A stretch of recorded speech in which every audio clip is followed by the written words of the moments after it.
Hi, I'm Katie O'Brien, parishioner at St. Robert's since the early 1970s, and before that, graduate of the grade school, class of 62. Over the years, I've served on just about every standing committee at the parish, several terms on parish council, volunteer at the fair and other activities, longtime member of the choir until we were disbanded because of COVID, and now I'm a lector. Today is the third Sunday of Lent, the halfway point in our journey. We have three readings. The first one from Exodus is a long form of the Ten Commandments. The Gospel is John's account of Christ clearing the temple. Tucked in between is two sentences from Paul's letter to the Corinthians. And that's what I'd like to talk to you about today. Paul writes, "We proclaim," Jews demand signs and Greeks look for wisdom, but we proclaim Christ crucified, a stumbling block to Jews and foolishness to Gentiles. Of course it's a stumbling block to Jews. Wasn't their hierarchy the ones that put them to death in collusion with the Roman authorities? After all, Jesus, like the prophets he'd learned about as a child who lovingly criticized the church, was doing the same. He was questioning the why of the observances. He's questioning this comfortable status quo.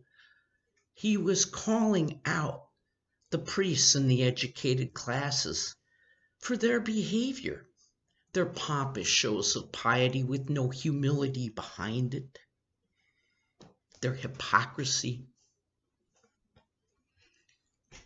They didn't like that. And then he started curing people. Only God could do that. What's this guy? And the real worrisome part was that people were attracted to this new teacher and his message, there's a better way to live. Totally disrupting the status quo, and possibly the tipping point came on a certain day we've come to call Palm Sunday, when the crowd went nuts over him, literally singing his praises in Jerusalem. And the priests are going, uh-oh, we can't control this guy anymore. I think we need to get rid of him. Paul further writes, not only is Christ crucified a stumbling block to Jews, but foolishness to Gentiles. Now, the Gentiles made up most of the early church of Corinth, who Paul is writing to. They didn't have the scriptural frame of reference that the Jews did. If they knew Jesus at all, it was as a charismatic teacher who attracted many. But ultimately a holy fool. For one day he's being feted in Jerusalem, the flavor of the day, our Savior, our leader. And just a few days later, his own church leadership is plotting his destruction. One of his dearest friends has betrayed him to them, and his followers have scattered in fear. Now, the Jews had a lot of laws, but they didn't have a law to put a man to death. That's how they got the Roman authorities involved. Oh, Pilate knew what they were doing. He knew why they handed it over with.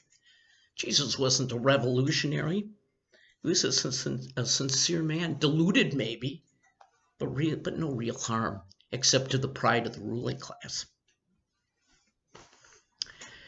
But they got the crowd going, and Pilate, out of fear for those above him, handed Jesus over to be put to death in a most heinous manner, befitting the terrorists of his time. Now we know that Christ crucified isn't the end of the story. At the Easter Vigil, the church is dark except for the lit candles we hold in our hands. And there's a beautiful hymn sung called The Exultet, and there's a line in it, "O happy fault, O necessary sin of Adam, which caused the Son of God to descend to earth and assume human form to show us by his words and actions how to live and how to face death without fear. And even more, he conquered death, rose from the tomb, and remained on earth for a while to lay the foundation for the belief system that we follow today. Now, I know when I die, my physical body will not rise, neither will yours. Mine will be buried next to my parents' graves in O'Connell Walk.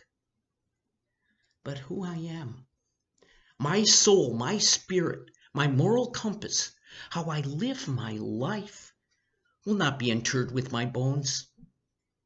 How I treat others, that will cause my spirit to join in the heavenly choir, praising God and being reunited with those I love who have gone before me. Capital letter saints, small letter saints. Let me conclude these reflections as Paul concludes his readings. For the foolishness of God is wiser than human wisdom, and the weakness of God is stronger than human strength. Something to ponder as we go through our day. Thank you for allowing me to share, and God bless us all as we continue our Lenten journey to the Triduum of Holy Thursday, Good Friday, and the Easter Vigil, and the ultimate triumphant victory, that is Easter Sunday.